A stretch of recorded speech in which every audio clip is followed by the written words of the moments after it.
Alleluia, Alleluia,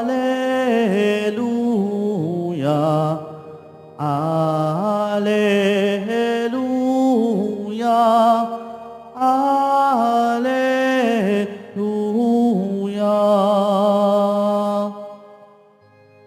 Espiritu ng Diyos Anak, ay siyang ating tinanggap, ng Diyos Ama ay matawag. Alleluia, Alleluia,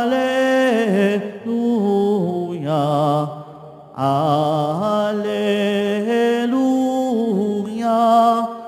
Alleluia.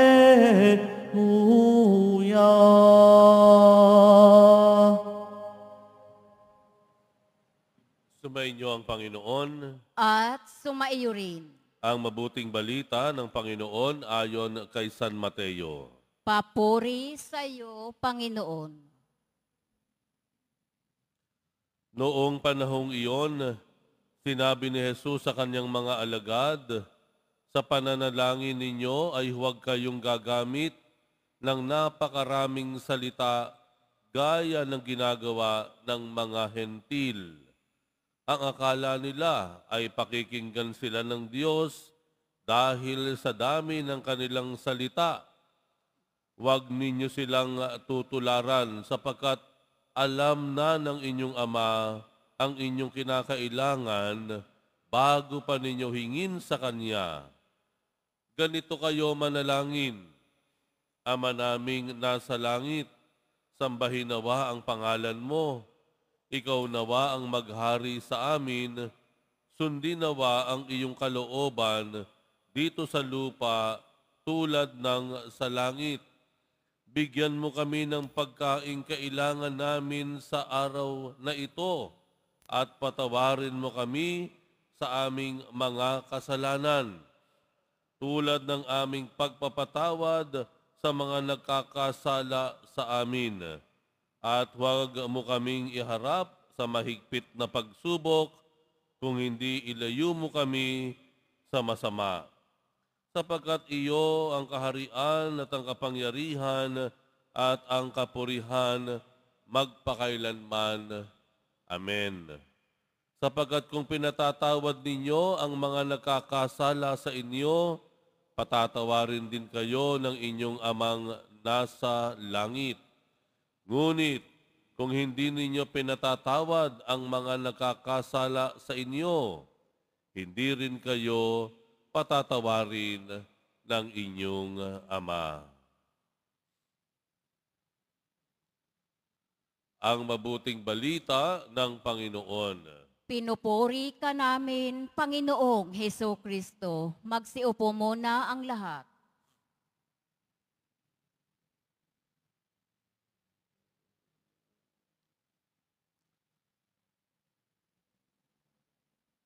Ang pagdarasal ay hindi isang obligasyon, isang tungkulin, isang requirement.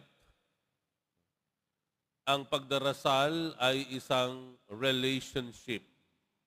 Ito ay isang ugnayan. Bakit tayo pumupunta sa simbahan para dumalo ng misa?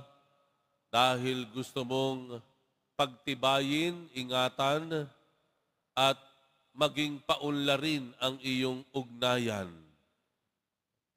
Hindi tayo pumupunta sa simbahan para magdasal, para lamang tuparin yung tungkulin o obligasyon natin. Siguro po, nung tayo ay bata pa, ang unang tinuro sa atin ng ating katikismo, tungkulin natin ang magsimba. Tungkulin natin ang magdasal. Siguro po sa simula, yun ang bungad na itinuturo sa atin. Pero lumalalim din naman ang ating pag-iisip. Lumalawak ang ating pangunawa. At sa ebanghelyong ito, nagpapaalala sa atin na ang pagdarasal tunay nga hindi lang obligasyon o tungkulin. Ano ngayon ito? Ito'y isang ugnayan. Kanino? Sa Diyos. Bilang ano? Bilang isang ama. Bilang isang ama. Kapag may ugnayan ka sa Diyos o kahit kanino, madali kang humiling. Madali mong sabihin ang maraming pabor.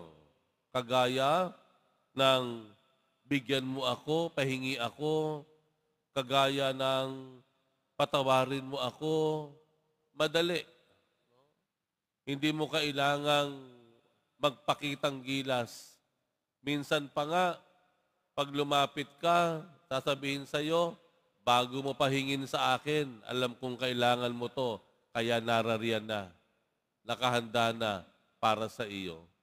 Kailan natin na nararamdaman o nararanasan? Sa bahay lalo na. Sa bahay lalo na. No? Bago mo pa hanapin yung damit mo, bago mo pa ihanda ang damit mo, planchado na ni nanay. Nakaayos na. Isusuot mo na lang. Bago ka pa mahumiling ng paborito mong ulam, magugulat ka. Dahil pagdating mo, yun na pala ang niluto ng nanay mo. Bago ka pa humingi, magugulat ka. Dahil ang tatay mo, nag-iipon na pala para dun sa alam niyang kakailanganin mo. Kapag may ugnayan, madali pong humingi. Madaling humingi ng pabor ng kakailanganin. No?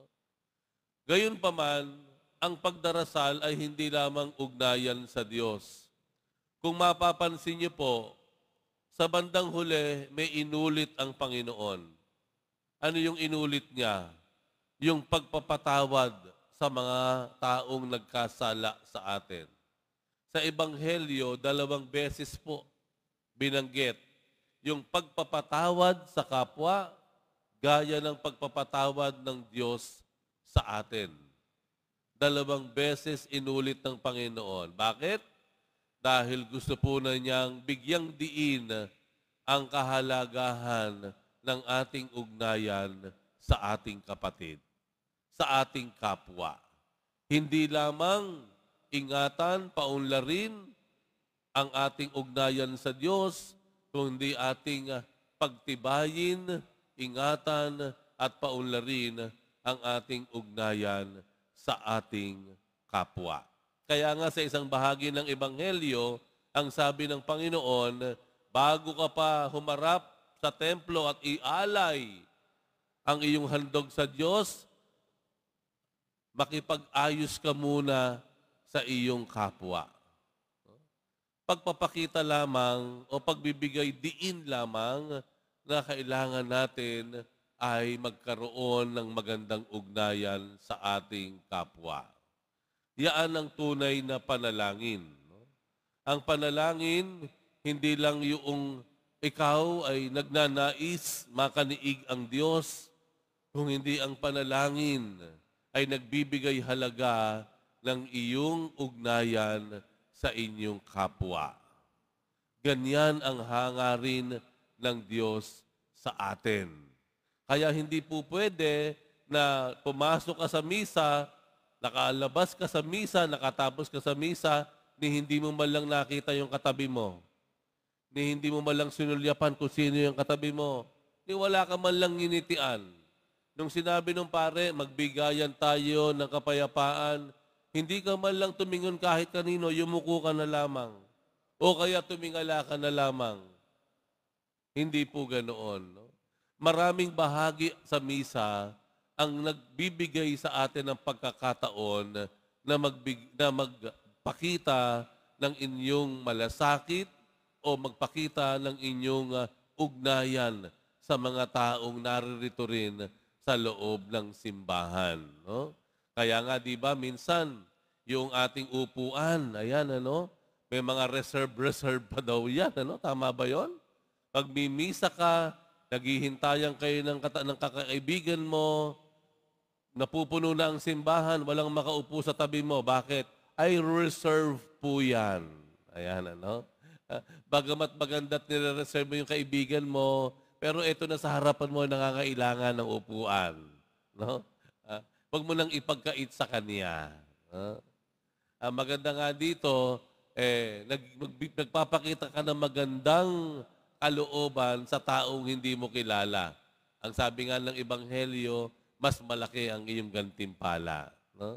Kapag ikaw ay nagpakita ng magandang pakikitungo dun sa mga hindi mo kaibigan.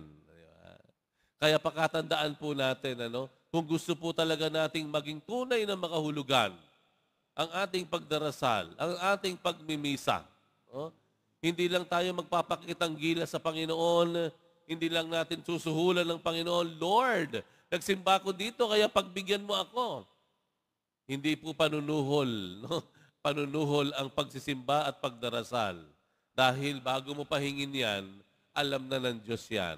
Huwag mo lang suhulan. Ibibigay niya yan kahit wala kang ibabayad. Malaya na ibibigay ng Diyos ang kailangan mo. Ang kailangan lang, pagtibayin, ingatan, paunlarin. Una, ang ugnayan natin sa Diyos. Pangalawa, ang ugnayan natin sa ating kapwa.